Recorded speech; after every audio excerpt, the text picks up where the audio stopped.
I like it. And that's it. So if it's not a max or a min, what is that number? What's the significance of that number? Does that make sense? Can it also be an inflection point? Or only on the... Actually, very often that'll end up being an inflection point. Okay. Because what you'll have is, you have your normal turning point, so this is where the horizontal tangent would be 0 slope, right? But you could also have, hi Trixie. So right in here, just for a second, it's flat, but it ended up not turning around. Right. But do you see how, this is not always true, but very often, if you have a candidate for a turning point, for a local max or min, and it turns out it's not, it will very often be the inflection point, because that's the other thing that might happen there. Now, depending on your function, that it might not be true, but very often it happens, especially with polynomial functions, when you have that same factor showing up over and over again. You know what I'm saying? Like when you have x plus 7 cubed, times 3x minus 5 squared. When you take the derivative, you're going to have the same stuff showing up. It's going to continuously be the critical number every time. And you're going to end up with another critical number from the mess that you accumulates when you factor that stuff out. You kind of with me? I'm hoping you've done enough of these. I'm hoping you've done some homework. But if you do enough of these, you start to realize you continue to get x plus 7s and 3x minus 5s, and then some other thing that you created by factoring that stuff out. So these continuously become a critical number. But what came out last time was, when you take derivatives, this keeps switching from positive to, not positive, from odd to even, odd to even. And what does that have to do with anything? That was the discussion about multiplicities. So, on this first derivative, this one's going to become squared. So the critical number associated with this would then be... a max or min. Will it? If it's squared, does it change sign around that? No, so it won't be. Okay. But when you take another derivative, it'll become first power, so it will be an inflection point. And that's what I meant by very often, if it's a candidate, if it's a critical number, but it turns out to not be a turning point, it will be an inflection point because of that switching between odd and even. It's kind of neat. Will you, just on that real quick, can you end up with a critical number that's neither a turning point nor an inflection point? Sure. Can I come up with an example off the top of my head? Probably not. I don't want to waste time trying to think of one, but so it's happened. Okay. It could certainly happen. It could be neither. But More than likely it won't be a polynomial function, or it'll be one where if it starts off with one of these, after one derivative you might not even have a negative 7 as a critical number. Do you see? Or if it's, maybe it's enough to try this out. Let's try this out. And that got me intrigued, which is always dangerous. So let's not kill ourselves. Let's make something nice. There we go. I like it. So let's say I want to do like the first part of the practice test to this thing. I want to do the first derivative, find out the critical numbers, make a sign diagram, do the second derivative, blah, blah, blah, the whole stuff. So what is the first derivative going to be here? And the derivative inside of this is 1. So you're still doing chain rule, it just is 1, so who cares? And then, of course, you get something very similar over here. That 2 comes down, and it's the first, and then the inside, again, the derivative is 1. You with me? So on the first derivative, each of these are left alive. So I can take out a 2, an x plus 1, and an x minus 1. And then, of course, here's where I get that extra thing. All right, so I'll have x minus 1 left here, and x plus 1 left there. So I'm actually going to end up with 2x. Is that right? Let me not skip too much. So what am I going to be left with here? X minus 1. What am I going to be left with here? X plus 1. So I'm going to be left with 2x in there. Is that cool? So it'll be 4x, x plus 1, x minus 1. So then I could do the critical numbers are blah, blah, blah, and the sign diagram, blah, blah, blah. But multiplicities tell me what about every single one of those critical numbers for this? Sign's going to change. Sign's going to change, so they're all going to be turning points. They're all going to be maxes or mins, local. Right? You guys with me? I can tell that just by the multiplicities. Okay. Right? And I wish my teacher would have told me that when I learned calculus, because you could just look at it and tell already. Now, do I know which one's the max or min? No, not yet. But I know they're all going to be one of those two. Right? Now, when I take the second derivative, this is my first derivative, Sean. What happens on the second derivative?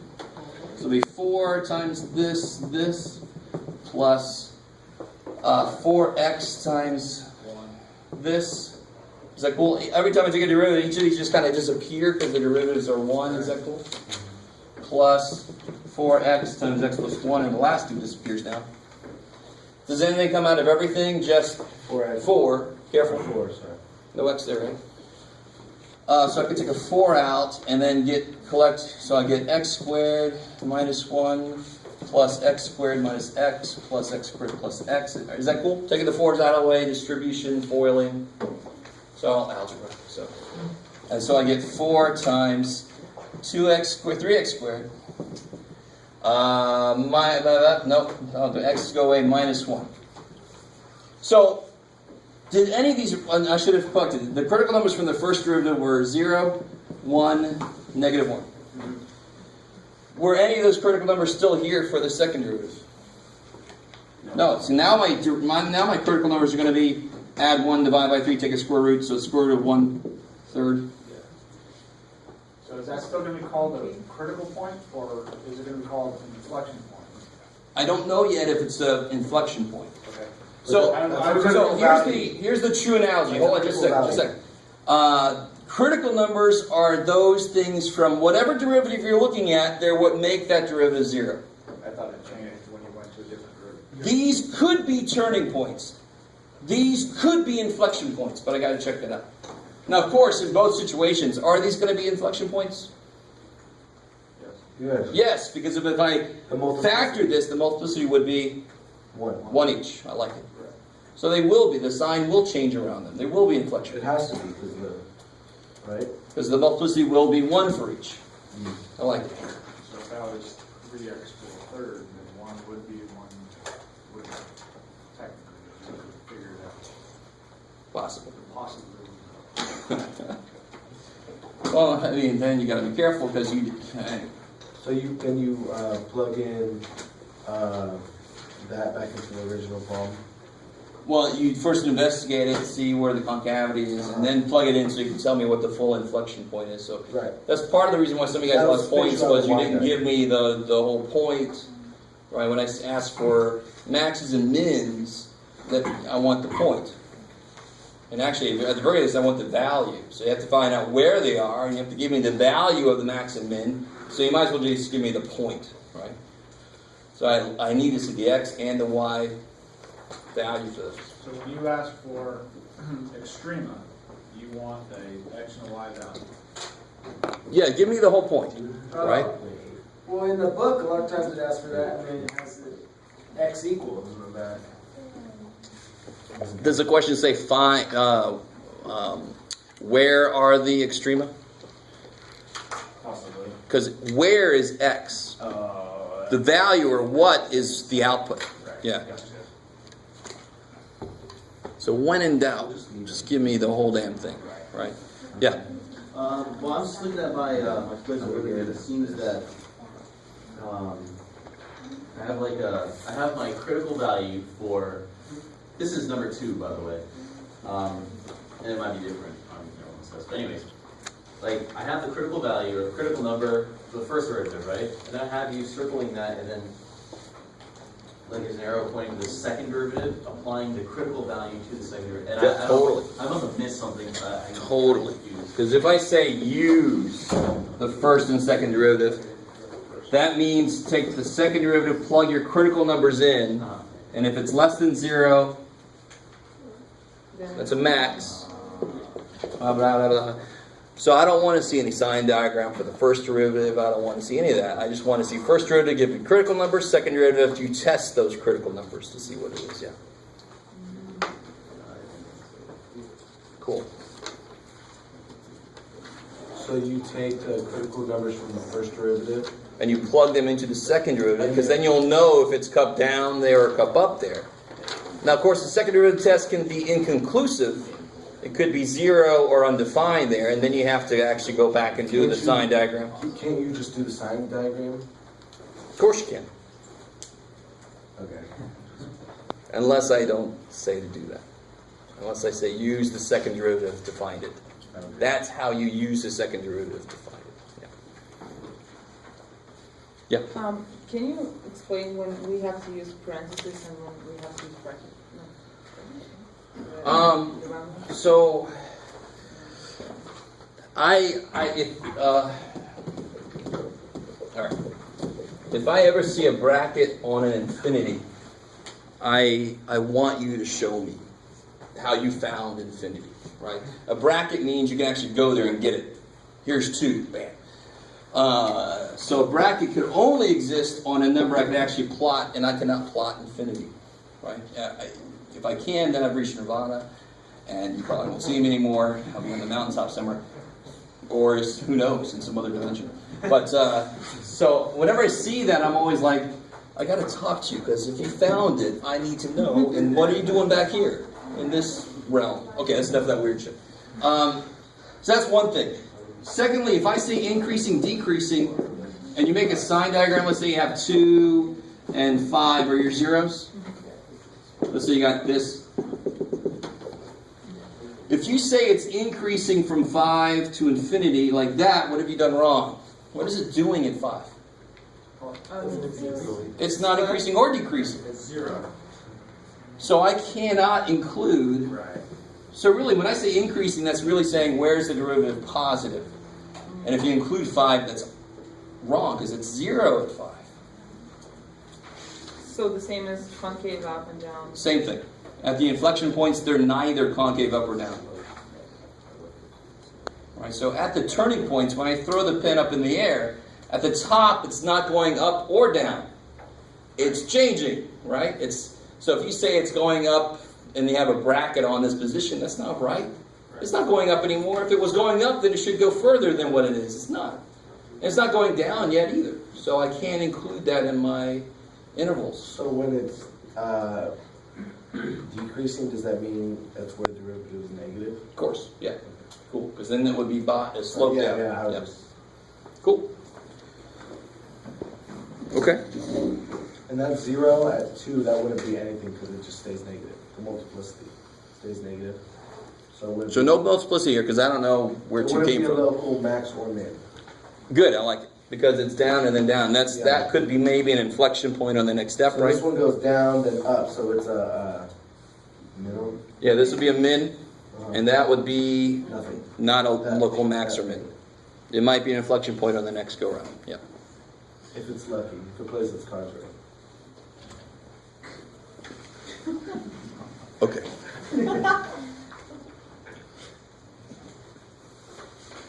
I'm sorry. I just thought this is weird. This is the weirdest reality show ever. You've been voted off. You cannot become an inflection point. Screw you guys. All right. Anything else from the quiz? Well, not specific to the quiz, but obviously for this chapter. Yeah. Now I want to make sure we're done with the quiz, and then we can just open it up to whatever else you guys want. Wait, you just wrote up there a statement that says when f double prime of a critical number is less than 0, Yeah. then that means it's a max, right? And when it's greater than 0, that means it's a min. Now, so, and you plug in a number before that critical number and after that critical number to tell if it's an inflection point. Does that make sense? So it kind of makes sense that to investigate the first derivative itself, I can use the second derivative to investigate it, right? Now, if I wanted, or I can make a sign diagram, and it's a little more work, but I can do it that way. So to investigate the second derivative in the way you're talking about, you'd actually have to use a third derivative to do the same kind of thing. We're not going to do that. But you could. It would be the same idea, because calculus doesn't care if you are working with a second derivative, a third derivative, an eighth derivative. It just cares. You know, if I have a first derivative and a second derivative, I can plug this guy's critical numbers into this guy and see something, right? If I have an 80th derivative and an 81st derivative, I can do the same damn thing. Right. So the process doesn't give a shit where you are and how many derivatives you've done. Right. Does that make sense? Because every time you take a derivative, you get a new function that is a function in its own right. Right. It happens to be a derivative of some other function, right? Yep. But it's still its own function. So you can kind of look at that like the new starting point. So how we're supposed to be using a sign diagram to figure out the inflection point? Yes. And then, but for concavity, you plug in. Don't get mixed up. So it's increasing, decreasing. You use a sign diagram, negative, positive, and if it's negative, positive, you know it's a turning point. You know it's a min, in fact. Right. Concavity is the same thing. Second derivative, you make a sign diagram. Here's your critical number. If the concavity negative, positive is concave down, concave up, that is an inflection point because it did change. Right. That is almost exactly the same process. One's the first derivative. And one's the second derivative. And they mean something related to f. When I look at f prime and f double prime, they tell me increasing, decreasing, concave up, concave down, which relates to max and min, inflection points. Is everybody with me? And they all talk about f. But if I took f prime and then took f double prime, f triple prime, then these two would talk about f prime in the same exact way. Because f prime would then be its own little function. You can call it g, and then f double prime would be g prime. How important is all this really? Not really, but I mean, it is kind of neat. It is, if you understand that, that means you understand a little bit deeper, but yeah. Well, I know we've been talking about it. Do you think we can just do a very simple example real quick of the just using Simple? first and second derivative? Only Yeah, without the graph? Well, how do you mean? Oh, like the first two on the practice test, Oh, without the sign diagram? No. or like the one on the quiz where I didn't ask you to do the graph. Yeah, I guess so. Just finding increasing, decreasing. Just do it all. Flip them. What? Right? But yeah, it's just taking The difference between using the second derivative to prove it versus doing the sign diagram. yes, what he said. What is he going to write? All right, let's look at x to the 9/7. Right? Sure, why not? All right, so I pretty much always set it up the same way. It's a little crappy on the practice test. I put number 4 as a graph. It should be the very last step, but hopefully you guys caught that. Do the first derivative, do the second derivative, and then graph at the end. It's hard to use concavity before you know anything about concavity. So to find increasing, is that? Skip anything. Yeah, find the first derivative. So increasing, decreasing, blah, blah, blah. So I got to take, what's f prime going to be?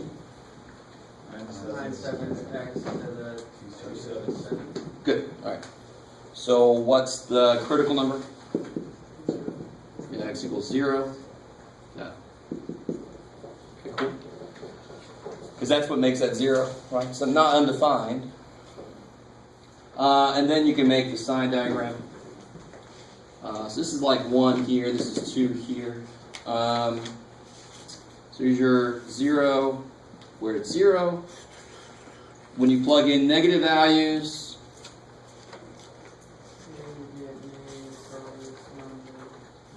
what's the power on the variable?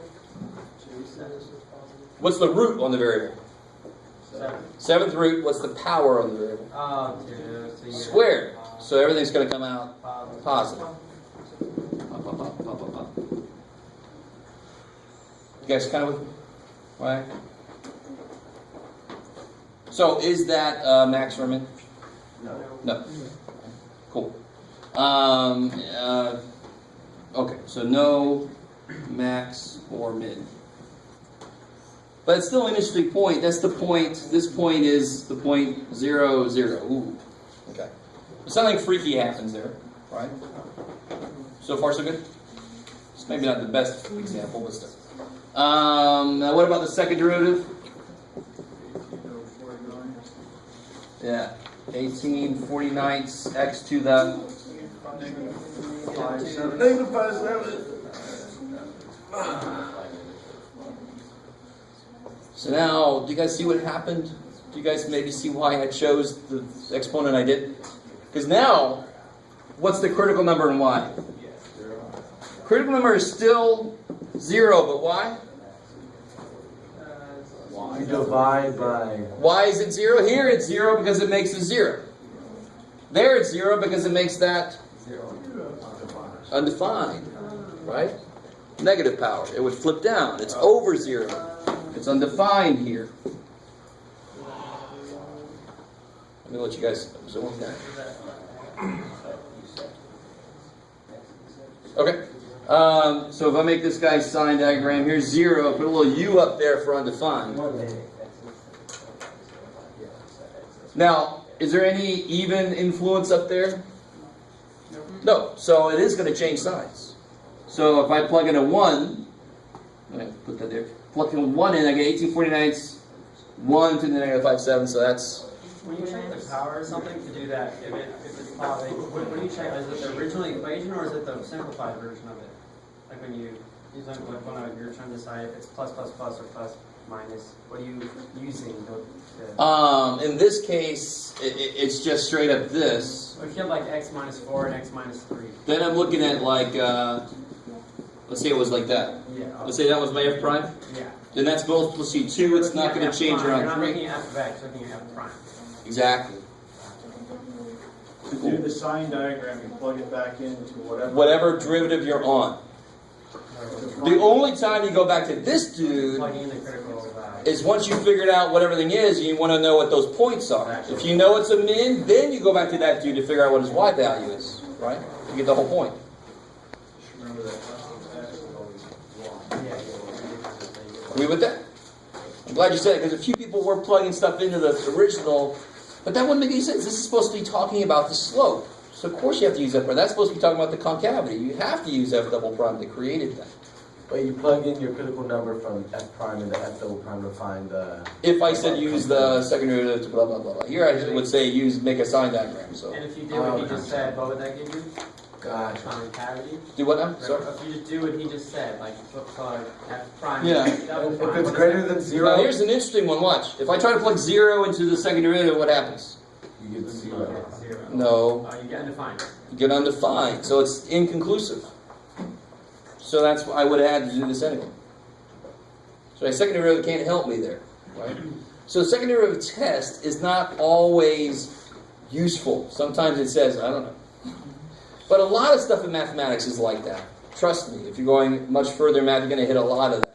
Oh, I got a test. If it comes out to be greater than 1 or less than 1, it means this. I got 1. Shit. 1 means inconclusive. I got to do something else. Oh, especially if you get the Calc 2, and you have all these neat limit tests. Oh, you're going to love that shit. Yeah. So if it's less than 0, it's a max, though, right? You see what I'm saying? Yeah, because it'd be concave down. Yeah, all right, Max. that's much Yeah.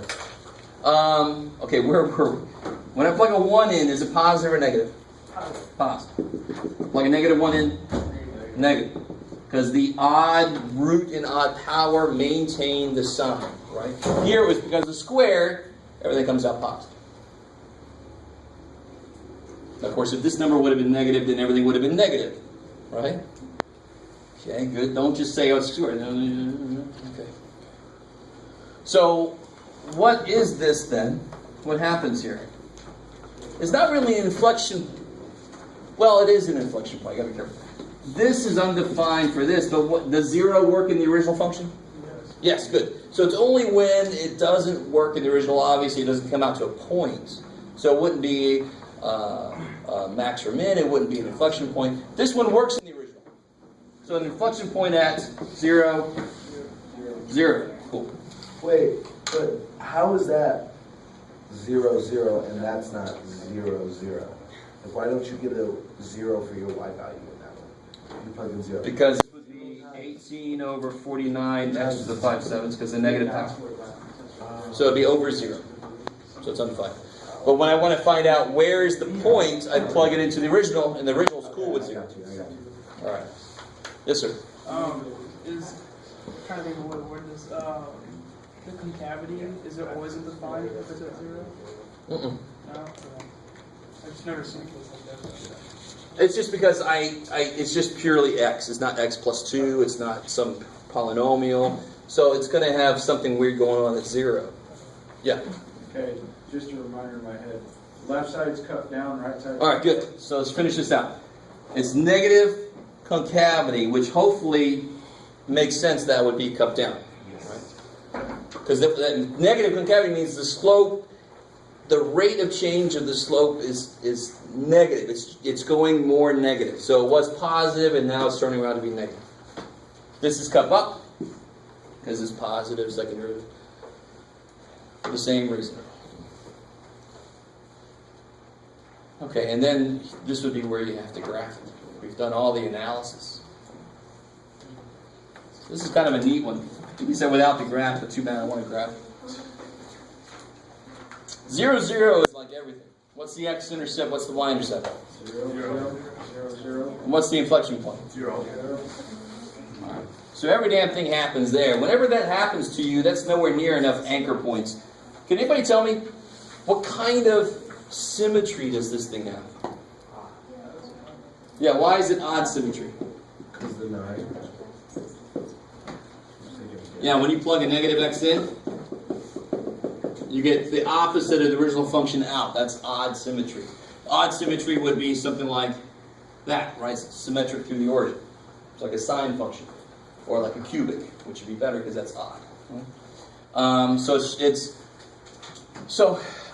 know it's always increasing, right? It's always increasing. In fact, I forgot to put it in. Where is it increasing? Don't say reals. It's not right. Restrictions on this?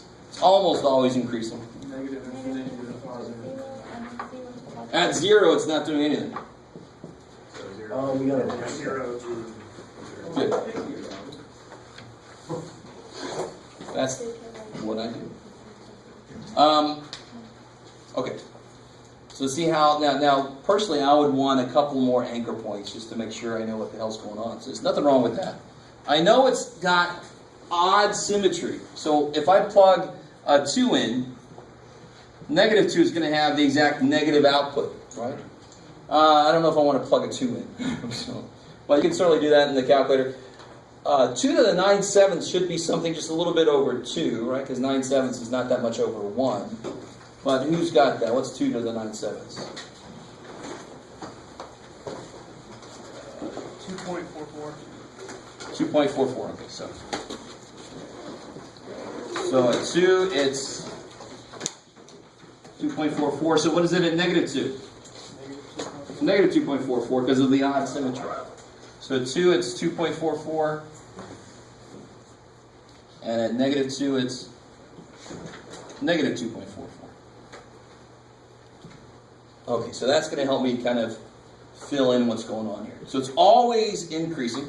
So that's kind of good, right? If that was turned the other way around, I did something wrong somewhere. But here, and what's it? Concavity back here. Concave down. So I'm not going to do this to connect it, am I? In fact, what's 0, 0? That's the inflection point, right? So I know that's where my concavity is going to change. So it's got to be concave down coming in. Then it switches to concave up, right?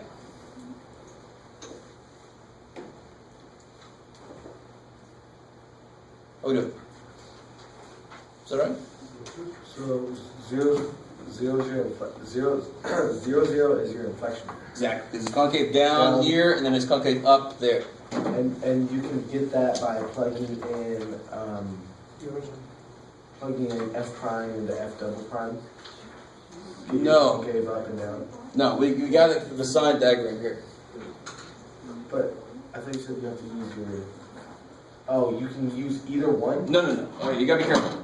You're talking about investigating this critical number using the second derivative, and that would tell you something possibly about is it a max or a min. Okay. So I make a sign diagram to really analyze the hell out of it. I could use the next higher derivative to analyze it more directly. I haven't done the triple derivative here, and I don't want to. So I'll just make a sign diagram for that. Because that goes positive, so it's cup up.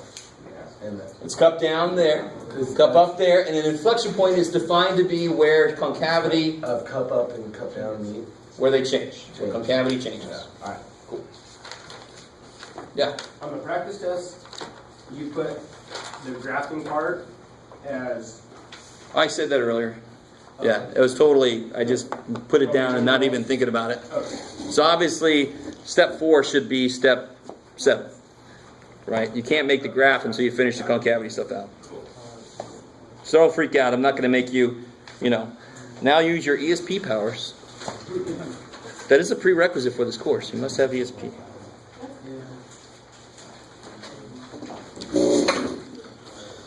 Okay. Was that useful at all? Do you guys see how, this is a really interesting function because it's in between x to the first, which would be a straight line through, and x to the second, which would be a parabola. You with me? Right. 9/7 is in between 1 and 2. Because it's essentially odd, 9/7 is odd as far as we're concerned. The number 9/7, nobody would call it odd, except what I just did. But and see how it ended up being like a cubic? So x to the 10/7 would probably end up looking like parabola, right? And you might be able to figure it when I take one derivative, it would be a 3 here, right? 10/7 it would be a 3 here, and then another derivative, it would be a 4th power there. So it would change signs here, but not there. So then it would be the same concavity all the way through, just like a parabola is. You guys kind of with me? And to tell you honestly, I never really directly thought about anything I just said until tonight. It's really neat. Every time I teach and learn something new, I never really looked at that in that way. But it's really cool. Yeah. So the second prime being undefined, does that matter at all for your original function or no? To do what? Does it matter if it's undefined as your second derivative or no? Not really. It's a little strange what that means here. Only if you're graphing that derivative would it make a difference, right? Yeah, if I graph f prime, now real quick, if f prime itself at 0 was undefined, what would that mean about the graph, most likely? It didn't. It would be an asymptote. It would mean just for a second, it's straight up. And then down. Right? So if I graphed f prime, it would probably look like that. And in fact, if I graphed f prime, it would be, I'm not even. What if there was an asymptote there? What would it say? So if there's an asymptote there, then Would it be undefined? what do you think is going to happen? So if I slam up against an asymptote somewhere, my slope is going to go to infinity, right? And then on the other side, it might, who knows, it might do that or make them there. So that would be a problem where the critical number itself is not even a part of the original function. You with me? It's not in the domain of the original function in that case. Okay. But it's still a critical number because it's still where funky things happen. It's still where things change. In this example, let me give you a better example. So it could do like this, right? Yeah. What's the concavity here? That's what I was thinking. Oh, what's the concavity there? Cup down. Down. But what's is it? Where's it increasing? Where's it increasing? From Everywhere except there, right? yeah. Think about it. It's increasing and it's still increasing. It's really weird because it decreases a hell of a lot all of a sudden, but not really. It's weird. But here, it's the same concavity, right? But it's increasing, and over here it's decreasing. So, that's still a critical number. The concavity might change. The direction might change. It's still a critical number, but it's not the domain of the original function. So like you're saying, it's not a max or a min point. It's not an inflection point because there is no point there. There's an asymptote there. Can we? What's up? So for the second prime, you just said x was equal to 0, even though technically it's not. Where are we at? For the second, so you said use your critical number as 0. This is a critical number because it's undefined. Okay. There. So where are your critical numbers? Anything that makes the derivative you're looking at 0 or undefined. It has to be on the domain of the original. Of the original to be a max point or an inflection point. Otherwise, there's just not a point there. But I still have to do this investigation around it because it could be this kind of situation here. Okay. Okay, maybe. Yeah. Can we do 7b? Yes, good. Okay. So I'm not sure exactly why you're asking that, but there's a few that aren't on the answer key because I got time. Well, actually, because I got the 4 pages and I didn't want to copy a 5th. So the ones are the last two, 7b and 8. I didn't put those on the answer key, so we can do those on the board. And I figure 7b is a really good one to do 2 things. Show you where your guesses would come from. And then also remind you how the hell it works in the graphing calculator to do very quickly all your iterations. You with me? If you weren't here last time, you're probably not with me. How much do you want us to show our work? And if we're doing it in the calculator, You have to show me the setup. Just like we did last time, xn or xn plus 1, whatever. Show me the form, and then you're kind of telling me what you're putting in your calculator. that's Yeah, you have to show me the derivative work and all that, and show me the form, and then you can just plug it in and go to town. So 7b, where'd it go? There it is.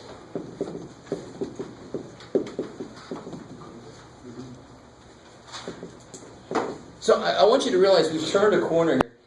We've gone from, why the hell are we learning this? My calculator can do it, to, that's exactly why we're learning this, because your calculator can do it.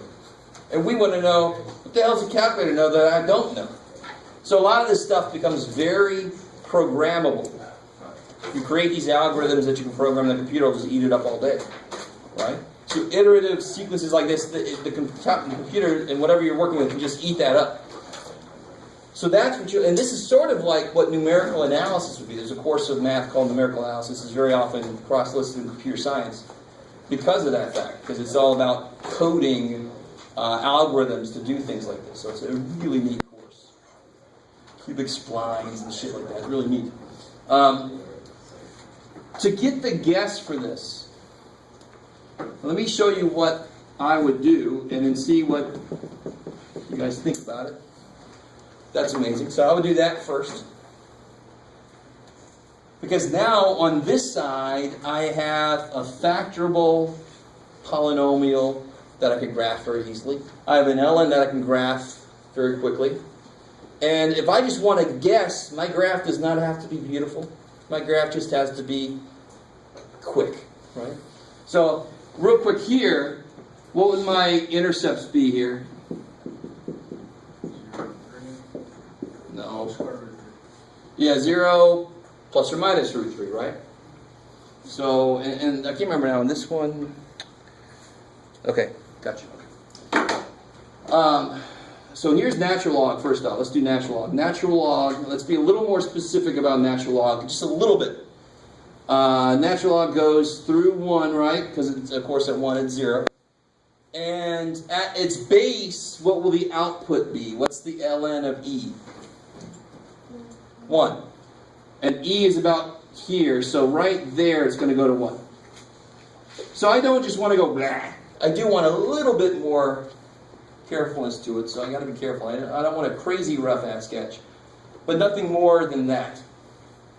That'll be good enough. And then on top of that, I'm going to put this guy. So it's got a root at 0, and plus or minus root 3, and the square root of 3 is like 1.7 something.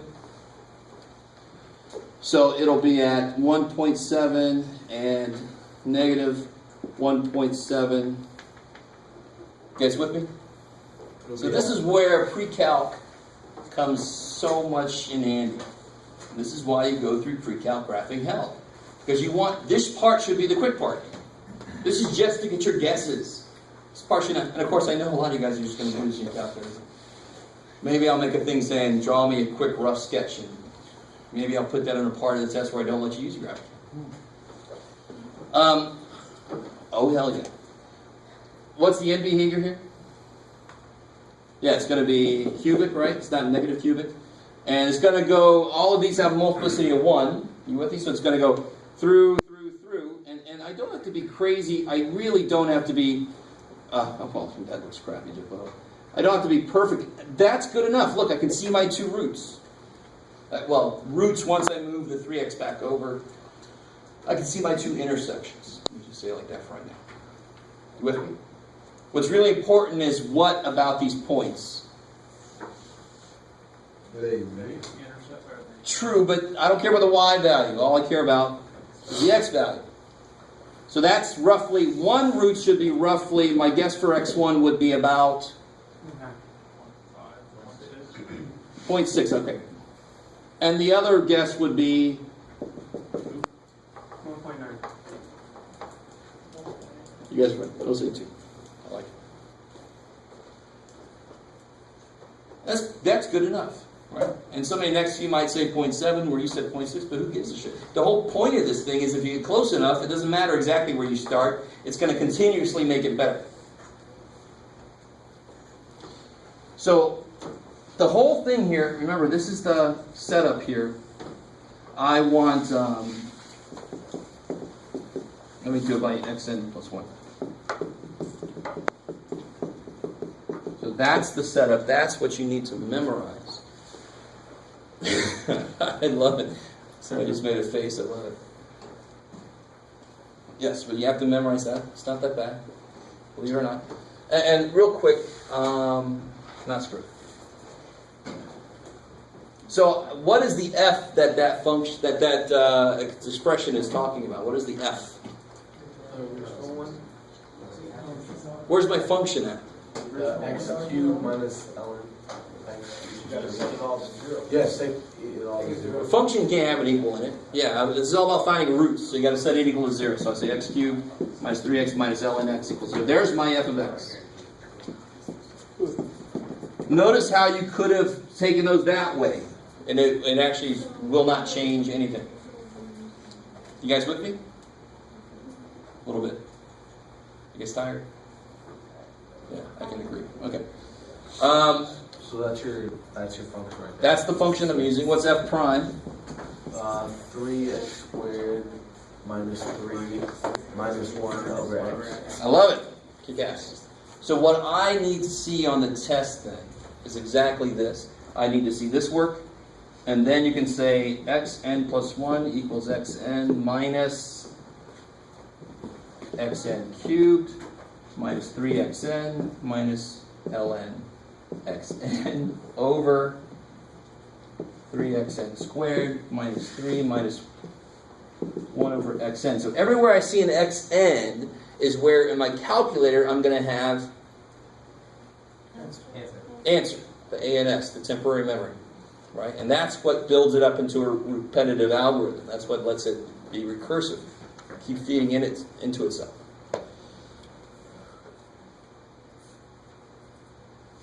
All right. You guys are tired. Some of you guys look like you want to hurt me. So you're going to put in answer everywhere that you have an n, correct? everywhere I have an xn. All right, I'm sorry, xn. Okay, so, whoa, let me make that hot. So, first thing I want to do is put my guess in. Let's do the first now. See, I have to do two of these algorithms. I have to do one for the 0.6 guess and get that root, and do one for the 2, the guess of 2, and do that. So I have to do this twice. So let me feed into my calculator my first guess, 0.6. That's just to make it ANS, right? That's temporary memory. So now I'm going to say exactly what I've written there. I want it to the next thing to be the answer, the last thing on the screen, minus, now you have to tell it again, the top, answer cubed, minus 3 times answer, minus ln answer. Be very careful about the things that open their own parentheses, right? This is what sucks, is the input. What's up, guys? You doing okay? So just The 0.6 was Just a quick eyeball of my ugly ass sketch just to get it started. Can you use either one, or it has to be? You have two separate answers. So you have to do this process independently for both. Exactly. Cool. You can't split the difference and somehow this is going to give you both answers or something. If you go in between the two, it's probably going to freak this the hell out. It's probably not going to get anything. Do you remember that? We saw that example where this x2 was like 13,000 something because the slope there took it way out there. All right, where was I? All right. So right now I'm here. I've got to close this off. I mean, this is the parenthesis thing is really just annoying, but you have to close off the top. That parenthesis is just for the natural log. So there's the top is done. Now I can say divided by the bottom, so I need parentheses. 3 answer squared minus 3 minus 1 over answer. That took forever. So that's actually what it is. It's 0.3. Say again? So it's 0.3. Well, that's my, what's that? That's x2. That's the made better. So it's my first guess is 0.6. x2 is 0.3008 about. If you now you just hit, I can't even remember what I did, but I don't know if I did it. You just have to hit enter here, really. Bam. And I'll do it again. So now x3 is 0.3546, blah, blah, blah. Roughly 347. Bam. 0.3578. And the old style is actually nicer. It doesn't rewrite everything. It just keeps putting a new answer down there if you have an older TI. So in the beginning of this, we need to, I guess I'm just confused. I get this whole process, but I'm confused on how we start. Yeah, with the guess. And again, that was just from that rough sketch. Right, so we need to, whatever equation we're given, we need to set it up, or graph it. Is it going to always be given in the, well, no, we didn't graph it as it is. So we didn't graph it as is, did we? Right. I would never want to graph this as it is. I want to get a polynomial equals a log. Because I know the general shape of a log, and I can figure out the shape of this polynomial, right? So what I'll do on the test is I'll say, like, part A will be draw a rough sketch to get a good first guess. Just to get you guys started. Otherwise, if you forget this, you'll be like, let me try 10. And the next two will be 18 billion. Shit. It's probably not the answer. Or, you can always just graph the damn thing and calculator, get a good first one. Well, that's what I would do if I had one. Right? But again, you might not have one. I might make this a 2-part test. I'm seriously considering now that I thought of that. Too bad you don't get a vote. Let's see. So, do you see how the question says out to 4 places? And do you see how between the last two, those 4 places haven't changed? Let me say it again. So the question says out to 4 places, and this is exactly what I was saying earlier. You keep going until you get however many places you want, not changing. So I can stop and say it's approximately 0.3578. You guys with me? And you can do the same thing for the other. Yeah. So then you'd say x1 is, and actually we can do it. Now watch. If I just put 2 now, 2, enter. Now on the new one I could just do this. On the old one I have to hit second enter. And I can make this go off on its merry way. So there's my, that's x1, x2, x3. You guys with me? I'm just doing exactly what we just did. I just fed it a different starting point. And so now these 4 haven't changed in the last 2, so I can just stop there and say it's about 1.8247.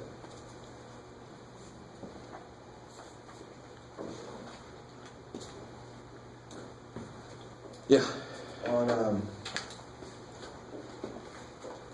On 4, while we're using the mean value theorem, when I get f of b minus f of a over b minus a, that will give me my f prime c. That's what you set f prime c equal to. That's Yeah. So let's on the answer key for number 4. And then I do my f prime of the function, I do the derivative of the function and plug in c's for that, and then I just set it equal to each other. Yep. So you can see I say f prime of c equals m. And what I did was f of 1 was -2, f of 3 was 18. Then I'm looking at number 4a. Oh. If you plug a 1 in, you get -2. If you plug a 3 in, you get 18. And I just want the slope between those 2 points. So that's old algebra. And then that's my prime c. That's what you equal. So I got 18 plus 2, I got 10. And I set that equal to the derivative with a c plugged in. Gotcha. So I want to force the derivative to be equal to the slope between the endpoints, and it's going to spit out at me what c makes that happen. Only if all the rules apply, right? If it's in between. Exactly. A and If B, the rules are not continuous. met, all bets are off. It could work or not. So you just don't do it. So what's the main rule? There's actually only 2 rules for mean value. Continuous, and if it's in between A and B. Continuous, differentiable. How do you know if it's differential over the? Well, the nice thing is we have a big list of functions that we know are differentiable on their domains. Like polynomials are differentiable on their domains. The rational functions are differentiable on their domains, so forth. Okay. So we just go. What's with not those two differential? So if look at 4b. See 4b? If my interval contained 1, then the mean value theorem is not met. Because there is a point in that interval where the function is not differentiable. You with me? So rational functions are differentiable everywhere on their domains. So as long as the interval I'm looking at does not contain a point that makes it undefined, then I'm good. That's not in the domain of the function.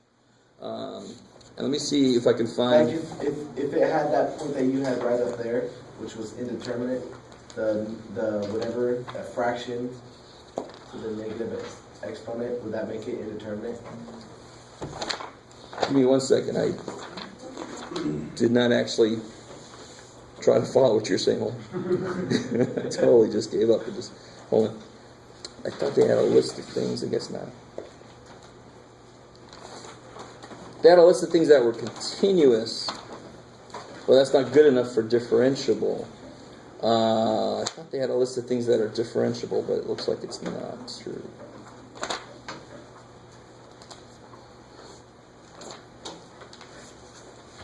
But basically, where's that? Here we go.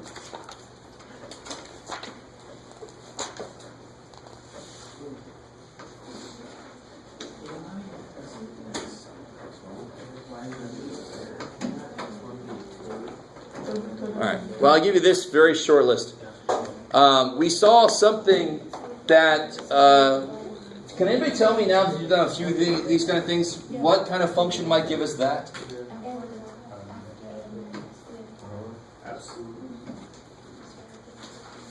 Or even what kind of function might give us that, where it has a vertical asymptote for the derivative there?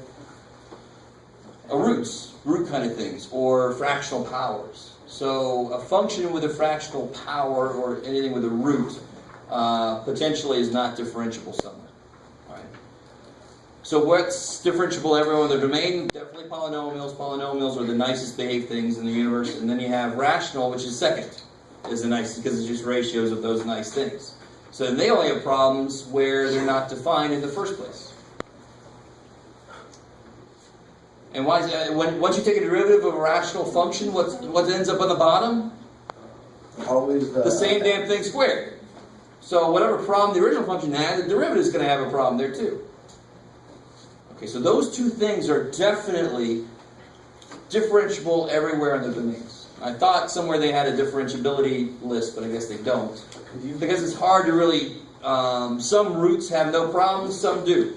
So you don't want to sit there and have this complicated, if it's Tuesday, and if the bottom is a, Can you just write an example of what's not differentiable, just really quickly? Like... Kind of picking up what you put down, but... example. Anything where the where the power is less than 1. That would not be differentiable at 0 because the derivative would be x to the negative 1/3 basically, and so at 0 the derivative would not exist. So that's not differentiable Because it at is 0. below 0, or whatever you were saying. Because the derivative at 0 does not exist. Okay. Yeah. And obviously absolute values, to me, that's always a cheat. Absolute value function to me is a piecewise function. It's not even a true function if you ask me. But obviously it's going to have a problem there because the derivative changes suddenly. It's continuous, but it sure as all hell is not differentiable. Right? That's like the term. Yeah, and in fact, I was hoping some of you guys, I don't know how many of you have done the practice test yet, but number, what is this? 1b. I mean, that's basically x to the 6/7. That's one that would give you, I turn this upside down, and that would be that. Right? So if you finish that one out, you should get this thing reversed. It should be like that. Right? So that's an example of a function x to the 6/7. It's even symmetry. And notice how it's always concave what? Concave down, but it is decreasing and then suddenly it's increasing. And that's the whole thing we were talking about earlier. Right. It's even now. One derivative it's odd, another derivative it's even. So that's why in this case it's a min, but it's not an inflection point because it's always concave down around that point. Maybe. So that's why roots, anything with a fractional power, potentially is not differentiable somewhere. Whew. Oh, I see what you're saying. It's 2 cut down, so that's not an inflection point. I like it. All right. So we still have one more to do that's not on the answer key. All right. We did 7b. 8. Now number 8. So that's page 263. Number 51. That's the catenary. It's some weird Harry Potter kind of, You would know what it was. a cat and a canary actually get mixed. Pencil Sealer. That was a bad joke, but I didn't think it was that. Pencil All right. Robert. What's that? Victoria stole my pencil this morning. I don't think she's She's a in the thief. scene, so that's the first sign of, very good sign of She innocence. knew exactly where it was. She stole it. So number 8, it says a telephone line hangs between 2 poles.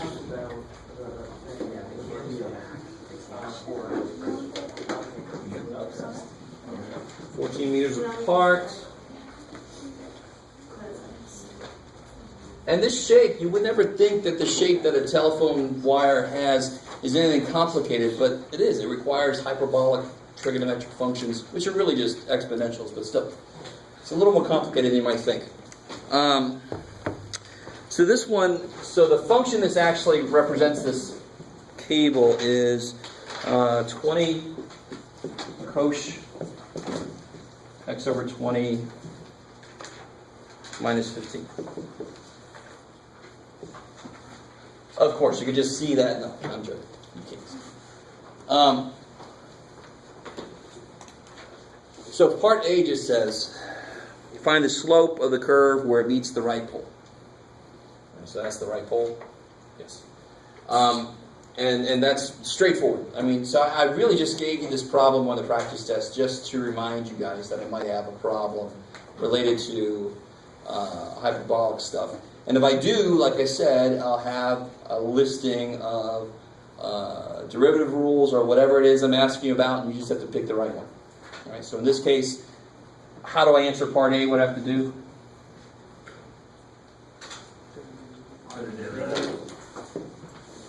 Yeah, find the derivative. Slope of the curve. And what is the derivative of cosh? E to the x plus. No. What is the derivative of cosh? Sinh. Right? It's not. There's a lot of sign differences between sine and cosine versus sinh and cosh and all the hyperbolic trig. You with me? Not really. Derivative of cosine is negative sine. Derivative of cosh is sinh. They actually don't have that negative in there. Oh, I thought it was that e the x plus. That's e that's x. what these are built on, but I don't have to drill down to that level to do it. So, what do you have to be careful about here? I don't care that that's a weird ass function. What's involved in that? A chain. What rule? Chain Chain rule, right? So I get 20 sinh x over 20 times, what's the derivative of this? 120, so the 20s just cancel. So I get sinh x over 20, and of course the 15 goes away, 0. I like it. So then, how do you figure out the slope at the right pole? X is 7. Right. So just plug 7 in. Now the next really good question is, how the hell do I do this on my calculator? Jeff. Right? And whenever you're faced with something that you cannot find, if you have a scientific, actually it's a lot easier. They normally have a HYP button that you just hit before the sine button, and suddenly it's hyperbolic sine. Does anybody see any hyperbolic anything? I like it. So anything you can't see on the screen, you go second 0, and you just go to the gigantic collection of everything this damn calculator can do. Right? And you hit, now all of my letter keys, see all these green letters? Are active. So if I hit this one, it takes me to the S. Right? I guess for this calculator, the letter 2 starts with an S. But if we go down, I'll eventually get to sinh. There's sinh, so now I can do sinh of 7 over 20.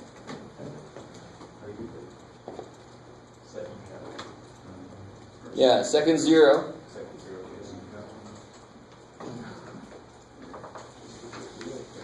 So your calculator can do a few things. If you try to scroll through that list, you'll go a little crazy. So that, what is that? What does that mean?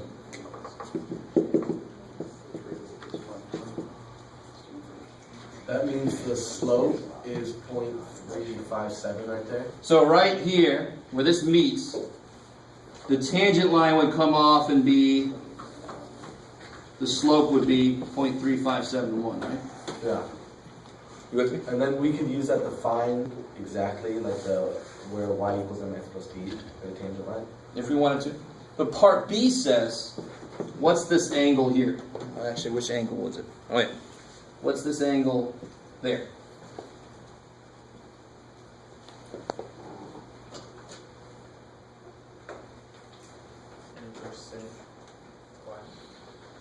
I love it. I love it. So that's the idea. Now, how does that connect? So it's inverse tangent of y over x.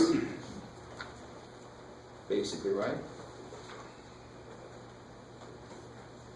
And the beautiful thing, now be careful, there is one little trick. It's not that exactly. If I do that, I'll get, let me see, how do I say this? So if I say this is my y, this is my x, I'm just kind of extending the tangent line. Is that cool? I'm making a big deal out of this, and it's really not a big deal. I just want to show you what you have to be careful about. If I do this, and I use, and my slope is y over x, right? You guys with me? Yeah, rise or run. Change in y over change in x. Right? So do you notice, I don't know if you've ever noticed this about triangles, but there's a lot about slope in them, because no matter how much if I stopped it here, that would be a different y and a different x, but wouldn't they both have a ratio equal to the slope of that?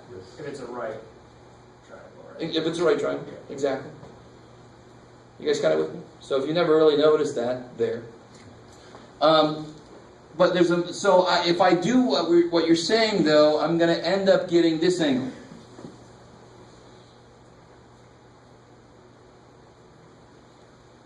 Okay, but then we can just find another one, right? Yeah. So actually what I could do is, I could just do, Why would you get that angle again? and why am I being, and maybe I'm being overly careful.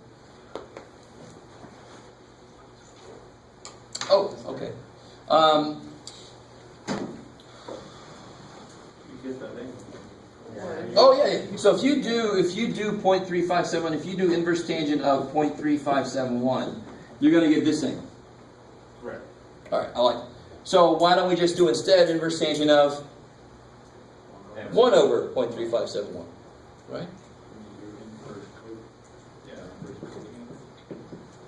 So you can either do this and then just do 90 minus this to get that. Right? Nothing wrong with that. Or if you're like me and you don't like doing extra steps, just do inverse tangent of 1 over that. That would be x over y. Then I end up with that angle instead of that angle down there. Okay, maybe. This is all built on how strong were you with your trig stuff. Yeah. Is it different than inverse cotangent?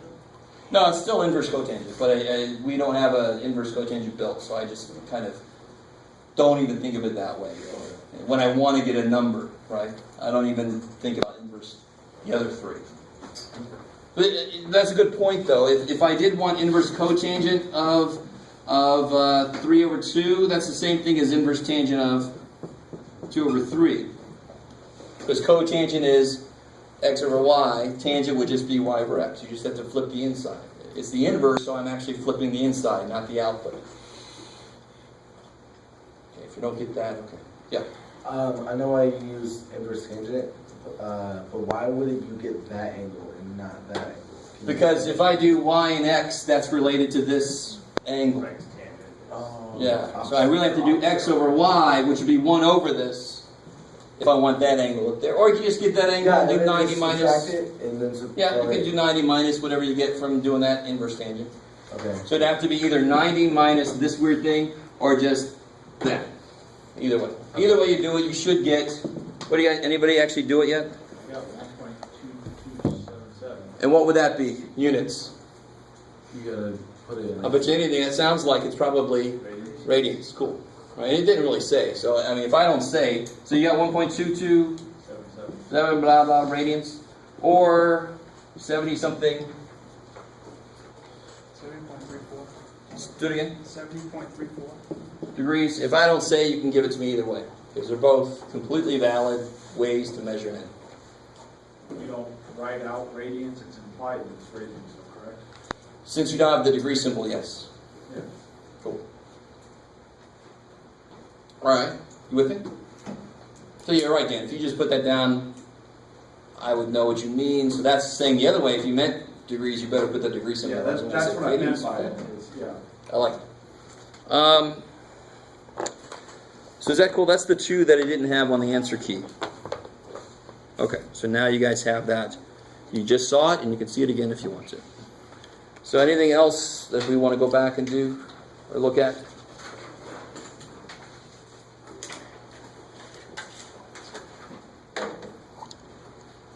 No? All right, cool. See you guys. No? I mean, wow. If you're ready for the test, please. You can head out. That's fine. Can you go over it one more time? I just want to make sure you guys don't think I'm throwing you out. I saw some of you guys are like, okay, man, damn.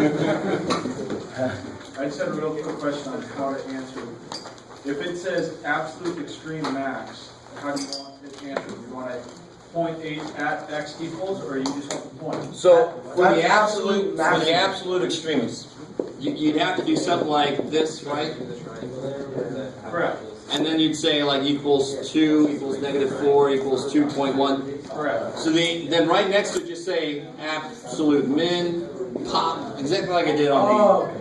That's fine. Because then you got my where is it and what is it. They're both answered right there. And that would be absolute max there. I'll try and remember that. I may just write it as a That's fine. point. If you do it as a point, I can't complain. Okay. Yeah. Can you go over just one problem really quickly? Like how you were like, you build a fence and you want to make it like the maximum. Oh yeah. Okay. So again, just go back. If you are ready for the test, you can head out. It's fine. You don't have to stay there, but you don't have to leave. I want to make sure you understood. Like, you know what I'm talking about? What Yeah. are those problems? Optimization problem from section 4.7. Yeah. And I think Well, I can't remember now.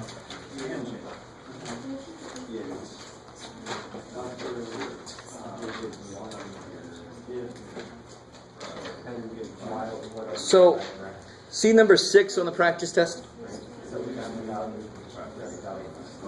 Yeah. All of those except the first one are optimization problems. 6. Number 6 on the practice test, and it refers to page 353. Yeah. Okay. So we could do some of those, or if you have a specific one you want to look at, we can Can you do. just pick one of these that's like has good concepts that we can just do? Oh yeah, that's the worst one. Yeah.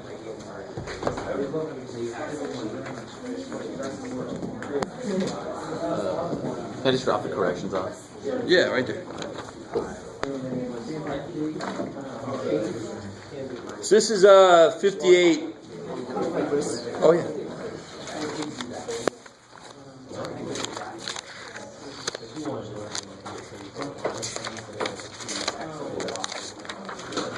Mhm. 58, page 353. 353.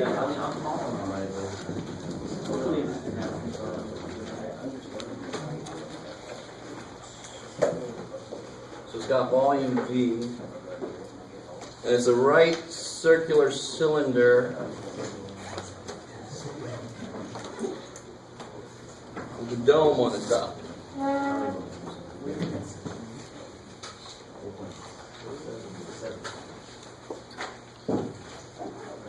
What dimensions would require the least amount of metal? So, it's all crooked, but too bad. When they say least amount of metal, geometrically, what am I talking about? Surface area. I like it. Because I'm going to get a certain amount, I'm going to fold it and shape it and beat it out and put it on top and so forth. That's the surface area, right? Of how much the sheet metal I'm going to get. So that's the surface area. Now, can you construct for me the surface area function describing this shape? What's the surface area of a cylinder? Radius R, height H. It's really cool if you think about it. I'm not going to count the top because the top kind of just opens up into this dome, right? So there's nothing on the top. There's a dome on it. You guys with me? Wait. I'm not counting the top because it's open. It's got this hemisphere. But it does have a bottom. Then here, I'm not talking about the volume. I'm talking about the surface area. So if you cut this out and folded it, unfolded, It'd be a rectangle. it'd be a rectangle, right? And how long is this? 2 pi r. 2 pi r. I love it because it's the circumference of the circle, right? You're just unfolding the circle. So 2 pi r h. So the surface area of the cylinder part is 2 pi r h plus the bottom. What's the area of the bottom? Pi r squared. And of course, what's the surface area of a sphere? I don't know who remembers that. We actually looked at that. 4 pi r squared. Good. So what is the surface area of half a hemisphere? 2 pi r squared. I like it. Oh. You guys with me? A little bit? Obviously, if I gave you this kind of problem on the test and I didn't put that kind of formula down and you forgot it or whatever, do not hesitate to come up and say, what the hell is that? Can you tell me? And normally I'll say, what do you think it is? And most of the time people are right. They're just not sure about it. How are we doing so far? And of course I can simplify that a little bit. Did I forget something? Yeah, 2 pi r h plus pi r squared plus 2 pi r squared for that. That looks good. So that's a 2 pi r h, 3 pi r squared.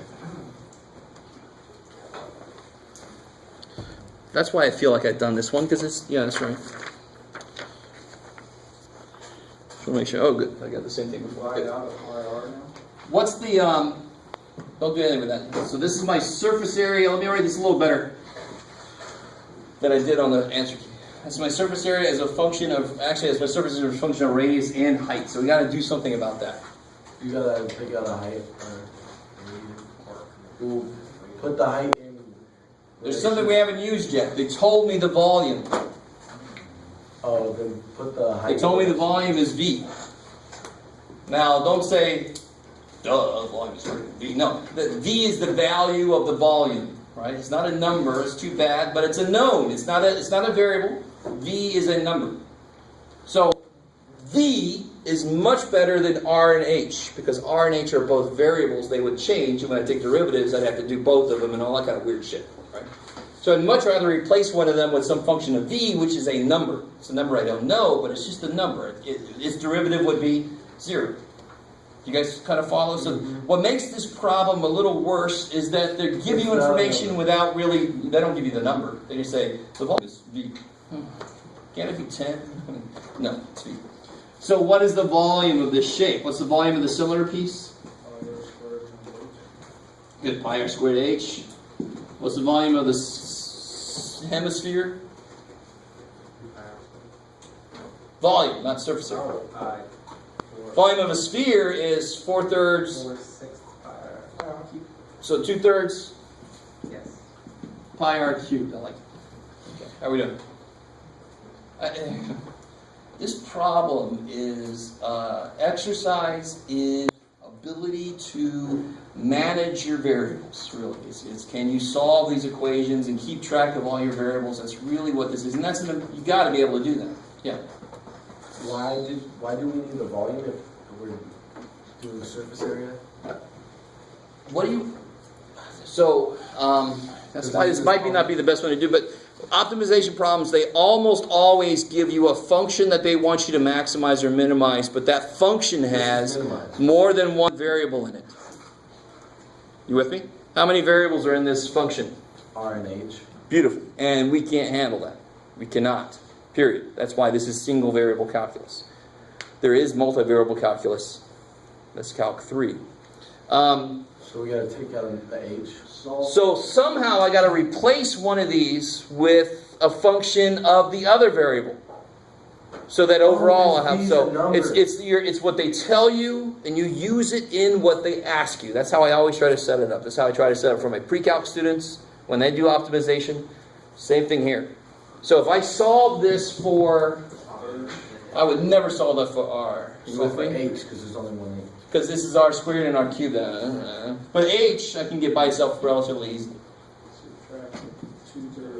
Yeah, V minus 2/3 pi R cubed all over pi R squared.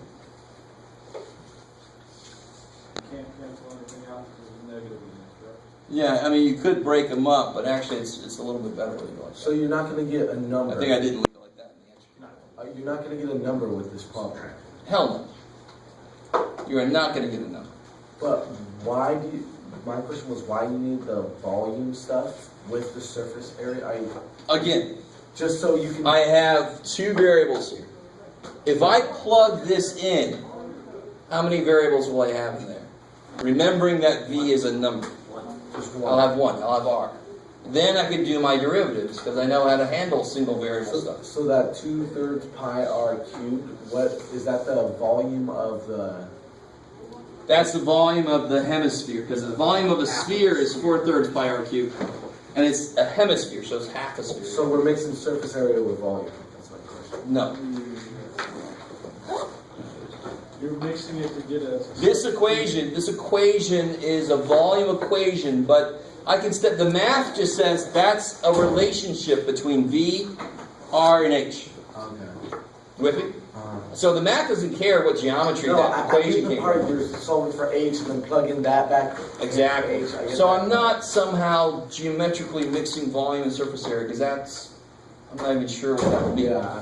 Mathematically, I'm just taking this equation and using it to replace some stuff I don't like over there. Right. Cool. So now the surface area as a function of R will be 3 pi R squared. Let me write that first. Plus 2 pi R times H, which is this unholy mess.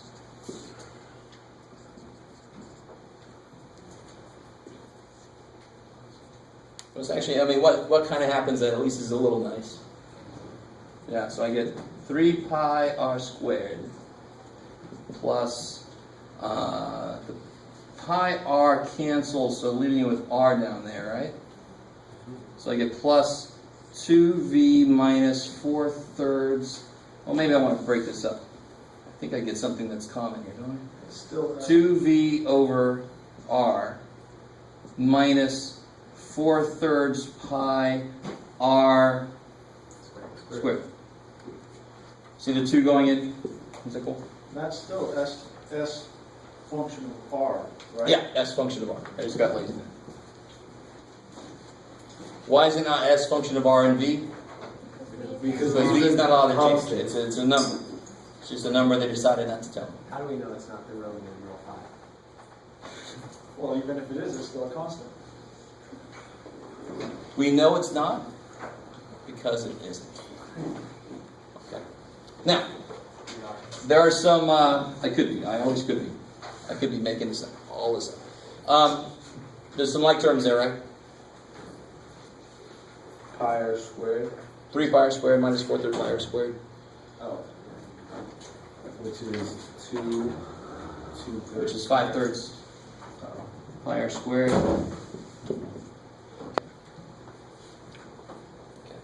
Right, 3 minus 1 1/3 is 1 2/3, which is 5/3.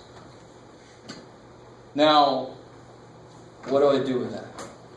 Take the derivative of that. I love it. See, so we got to keep our focus. We got to do all this weird shit. But we always got to remember what all we're doing is getting a function with one variable in it that I can then finally optimize. And optimize almost always means take the derivative, so you can see where the extrema are.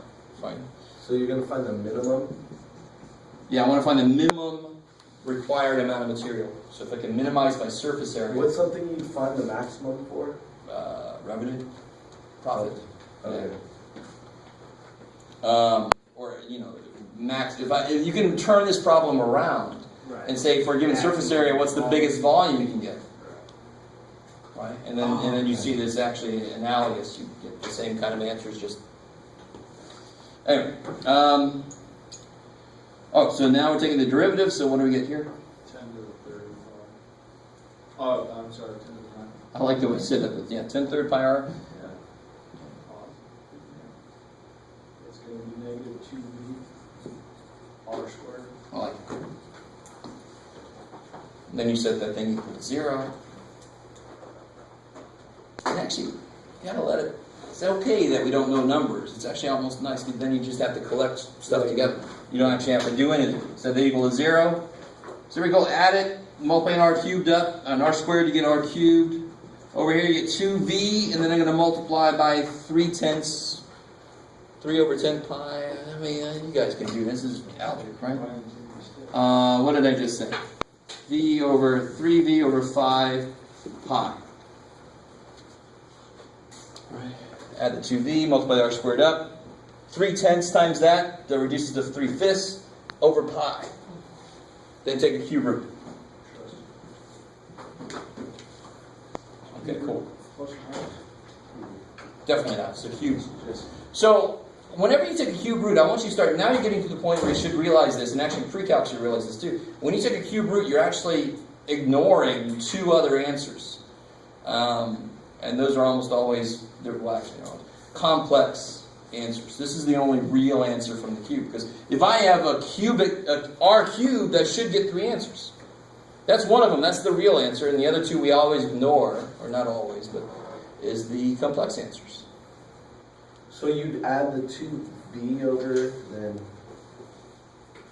Okay. So add the 2v r squared over, multiply the r squared up, multiply by the reciprocal, divide the pi, and you get there, take a cube root. Gotcha. Cool.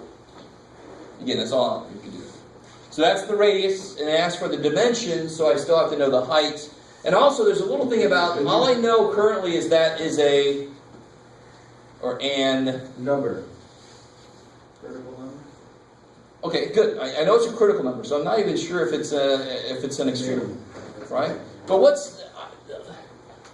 I addressed that. I don't know if you guys get what I said, but if you look at this function, if I knew there was a critical number somewhere, and I knew that was, I know it's positive, don't I? Right? The multiplicity? I know it's positive, but watch this. What happens to this? What happens to SR as R goes to 0? Because the smallest R could be is almost 0, right? It can't be 0 because then that would be remarkably strange. But what happens to S as R goes to 0?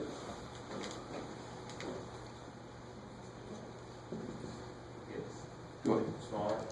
It goes to 0. Infinity. Goes to infinity. Oh, right. Right? And what happens to S as R goes to infinity? Goes to infinity, right? Maybe. Or you have to do some kind of a test on this thing, but I'd rather just do that. So hopefully that's good enough. So I know then that since it goes to infinity around it, at R that must be a minimum. That must be a minimum because that's the only turning point in this thing. So if it's infinity over here and it's infinity over there, and that's the only turning point, that must be a minimum. Maybe. That might not be good enough in general, but this problem is long enough already. So now all I'm missing is what H is, and I just plug that back in here.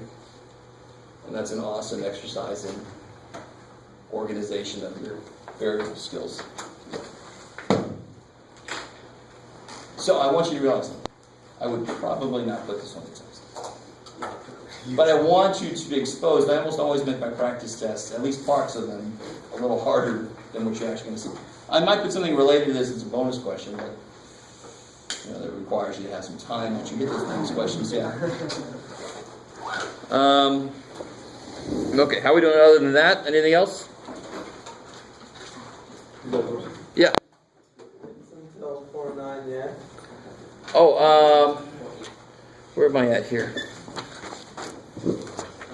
Oh yeah, 4-8. 4-9 we're going to do for the next test.